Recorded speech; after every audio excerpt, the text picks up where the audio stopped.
an MSNBC host, Stephanie Rule, she's defending Kamala Harris, what I would call Kamala's basement strategy. Watch.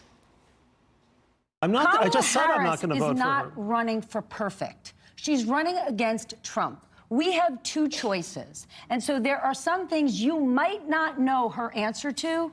And in 2024, unlike 2016 for a lot of the American people, we know exactly what Trump will do, who he is, and the kind of threat he is to democracy. The problem that a lot of people have with Kamala is we don't know her answer to anything, okay? And I don't think it's a lot to ask her to sit down for a real interview.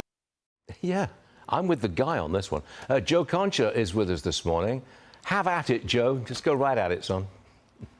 Well, Stephanie Rule calls herself a journalist, but no actual journalist would argue that it's perfectly fine for a presidential candidate to not do interviews, to not be held accountable, or in Kamala Harris's case, be asked about her numerous flip-flops on fracking, EV mandates, border walls, ending all private health insurance, gun confiscation, decriminalizing illegal immigration. That's just for starters. Nope, apparently running on, hey, I'm not Trump is good enough for Stephanie Rule, who isn't a journalist. She's like almost everybody else over at MSNBC, an activist and an anchor chair, Stu.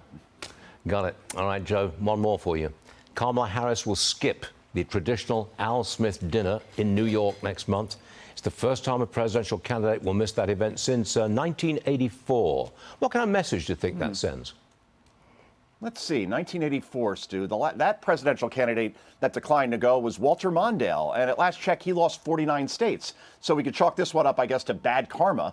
But this just continues the strategy we've seen with Kamala Harris, a strategy that says, unless the environment is completely friendly, hospitable, mostly controlled, the Harris team is going to avoid it, despite this event, Al Smith, taking place in deep blue New York City. And look, Trump excels in this kind of setting because he knows how to roast an opponent better than any political candidate we've seen.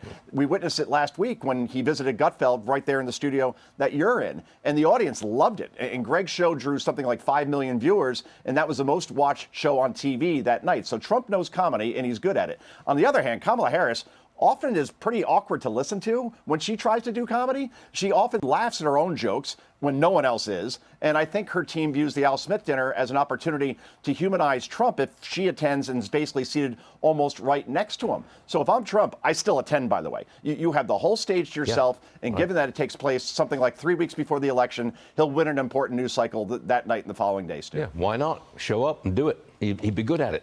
Hey, Joe Concha, we will see you again later. Thanks very much indeed.